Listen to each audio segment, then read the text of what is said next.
வணக்கங்க. நான் இன்னைக்கு உங்க கூட பேச போகிற டாபிக் வந்து பார்த்திங்கன்னா, இன்ஃப்ளூயன்ஸ் ஆஃப் உமன் அப்படிங்கிற ஒரு டாபிக். அதாவது ஒரு மனிதனுடைய வாழ்க்கையிலும் பெண்கள் எந்த அளவுக்கு முக்கியமானவர்கள், அவங்க மேலே வந்து அந்த மனிதன் எந்த அளவுக்கு அன்பு வச்சுருக்காங்க அப்படிங்கிற ஒரு நிகழ்வை தாங்க நான் பார்க்க போகிறோம். இன்றைக்கி வந்து தொழிலாளர் தினங்க. இந்த தொழிலாளர் தினத்தை பொறுத்த வரைக்குங்க, அதற்கு முன்னோடியாக திகழ்ந்தவங்க, அதுக்கான கொள்கையை உருவாக்குனதில் முக்கிய பங்காற்றின கார்ல் மார்க்ஸ் மற்றும் ஃப்ரெட்ரிக் ஏஞ்சல்ஸ். அதில் ஃப்ரெட்ரிக் ஏஞ்சல்ஸ் அவர்களுடைய வாழ்க்கையில் ஒரு பெண் எந்த அளவுக்கு முக்கிய பங்காற்றிருக்கிறாங்க, அவங்க மேலே ஃப்ரெட்ரிக் ஏஞ்சல்ஸ் எந்த அளவுக்கு அன்பு வெளிப்படுத்தினாருங்கிறத ஒரு நிகழ்வு மூலம் நான் உங்களுக்கு பகிர்ந்துக்கிறேங்க. ஸோ கார்ல் மார்க்ஸ் அவர்களை பற்றி உங்களுக்கு தெரியும். கார்ல் மார்க்ஸ் அவர்களுடைய அப் அண்ட் டவுன்ஸில் வந்து பார்த்திங்கன்னா, அவருடைய மனைவி ஜென்னி இருந்தாங்க அப்படிங்கிறது எல்லாத்துக்குமே தெரியும். கார்ல் மார்க்ஸையும் ஜென்னியை பிரிக்க முடியாத ஒரு விஷயம். அதே மாதிரி தாங்க கார்ல் மார்க்ஸ் அவர்களுடைய ஃப்ரெட்ரிக் ஏஞ்சல்ஸையும் நீங்கள் பிரிக்க முடியாது. 2 பேரும் சேர்ந்து தான் எழுதி புத்தகங்களை வெளியிட்டாங்க. இந்த தொழிலாளர் வர்க்கம் வளர்றதுக்காக பல கொள்கைகளை வந்து உருவாக்கினேன். அதில் ஃப்ரெட்ரிக் ஏஞ்சல்ஸ் வந்து பார்த்திங்கன்னா ஒரு முக்கியமான ஒரு நபர். கார்ல் மார்க்ஸை தெரிஞ்சிக்க அளவிற்கு வந்து பார்த்திங்கன்னா ஃப்ரெட்ரிக் ஏஞ்சல்ஸை நிறைய பேர்த்துக்கு தெரியாது. ஃப்ரெட்ரிக் ஏஞ்சல்ஸ் வந்து ஒரு மகத்தான ஒரு மனிதருங்க. ஃப்ரெட்ரிக் ஏஞ்சல்ஸை பொறுத்த வரைக்குங்க, கார்ல் மார்க்ஸ் கூடவே இறுதி வரை பயணித்தவர். கார்ல் மார்க்ஸ் இறந்த பிறகு ஒரு 10 வருடங்கள் அவருடைய புத்தகங்களை தொகுத்து அவருடைய கருத்துக்களை வந்து வெளியிட்ட ஒரு மனிதருங்க, மகத்தான மனிதர். அப்படி கார்ல் மார்க்ஸையும் ஃப்ரெட்ரிக் ஏஞ்சல்ஸையும் நிச்சயமாக நம்மளால் பிரிக்க முடியாது. ஃப்ரெட்ரிக் ஏஞ்சல்ஸ் அவர்களுடைய வாழ்க்கையில் எந்த பெண் வந்து முக்கியமான பங்காற்றினார் அப்படிங்கிறத பற்றி பார்ப்போங்க. ஃப்ரெட்ரிக் ஏஞ்சல்ஸ் வந்து பார்த்திங்கன்னாங்க, ஒரு முறை அவருக்கு சொத்துக்கள்லாம் பிரித்து கொடுக்கப்படுதுங்க. பார்த்திங்கன்னா அவருடைய முன்னோர்கள் சொத்தெல்லாம் பிரித்து கொடுக்கப்படுது. அவங்களுடைய அண்ணன் தம்பிகளால் பிரித்து கொடுக்கப்படுது. அப்படி கொடுக்கப்படும் போது வந்து பார்த்திங்கன்னா, அவருக்கு மிக குறைவான சொத்துக்கள் மற்றும் பங்குகள் குறைந்த சொத்துக்கள் பிரிக்கப்படுதுங்க. இந்த பத்திரங்கள் வந்து இங்கிலாந்து வந்து அடையுது. அப்போ வந்து அந்த பத்திரங்களை பார்க்குறாரு.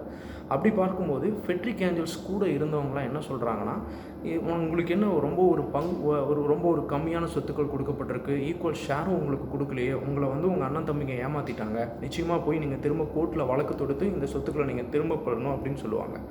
அதுக்கு வந்து ஃப்ரெட்ரிக் ஏஞ்சல்ஸ் ஒரு விஷயத்த சொல்லுவார். இந்த சொத்துக்காக, இந்த பங்குகளுக்காக நான் திரும்ப போய் சண்டை போட்டேன் அப்படின்னா, அங்கே என்னுடைய அம்மா வந்து நிச்சயமாக பாதிக்கப்படுவாங்க. என்னுடைய அண்ணன் தம்பிகள் வந்து நான் திரும்ப வழக்கு தொடரும்போது எங்கள் அம்மாவுடைய மனநிலை வந்து பாதிக்கப்படும். இவ்வளோ ஒரு வயதான காலத்தில் நான் வந்து அவங்களுக்கு இப்படி ஒரு இக்கட்டான சூழ்நிலையை கொடுக்க விரும்பலை. ஏன்னா என்னோடய வாழ்க்கையில் வந்து ஒரு முக்கிய பங்காற்றினவங்க எங்கள் அம்மா. ஸோ இந்த அளவுக்கு நான் வந்திருக்கேன் அப்படின்னா அது காரணம் அவங்க தான்.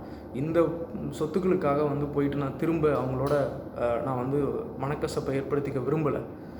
எனக்கு கொடுத்த சொத்துக்களை நான் எடுத்துக்கிறேன், என்ன கொடுத்தாங்களோ அதை எடுத்துக்கலாம். இது அவங்க மேலே வச்சுருக்கிற அன்பு தான். எனக்கு வந்து இதுக்காக போய் சண்டை போட்டு அவங்க திரும்ப வந்து நான் ஒரு பெரிய ஒரு மனக்கசப்பை என் அண்ணன் தம்பி கூடயும் ஏற்படுத்த விரும்பலை. எங்கள் அம்மாவுக்கு மேலும் ஒரு மனக்கஷ்டத்தை ஏற்படுத்த விரும்பலை அப்படின்னு அவர் சொல்லுவார்.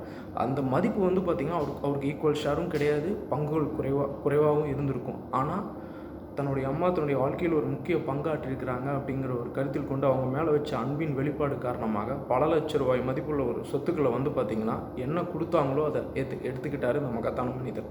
அதனால தான் அவர் கார்ல் மார்க்ஸ் கூட சேர்ந்து மிகப்பெரிய ஒரு கொள்கைகளை உருவாக்க முடிஞ்சுது. அவருக்கு சொன்ன விஷயம் தான், நான் போய் சண்டை போட்டேன் அப்படின்னா நிச்சயமாக எங்கள் அம்மாவுக்கு வந்து இன்னும் 2 மகன்கள் இருக்காங்க, மகள்கள் இருக்காங்க.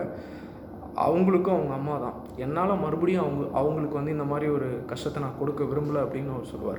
ஸோ இந்த மாதிரி வந்து பார்த்திங்கன்னா ஒரு மனிதர்களுடைய வாழ்க்கையிலையும் ஒரு பெண் முக்கிய பங்காற்றியிருப்பாங்க. ஃப்ரெட்ரிக் ஏஞ்சல்ஸோடைய வாழ்க்கையில் அவருடைய அம்மா வந்து முக்கிய பங்காற்றியிருந்தாங்க. அவங்க மேலே வச்சுருக்கிற மதிப்பை வந்து ஃப்ரெட்ரிக் ஏஞ்சல்ஸ் வந்து பல லட்ச ரூபாய் சொத்தையே வந்து பார்த்திங்கன்னா அவங்களுக்காக கொடுத்தது எடுத்துக்கிட்டார்.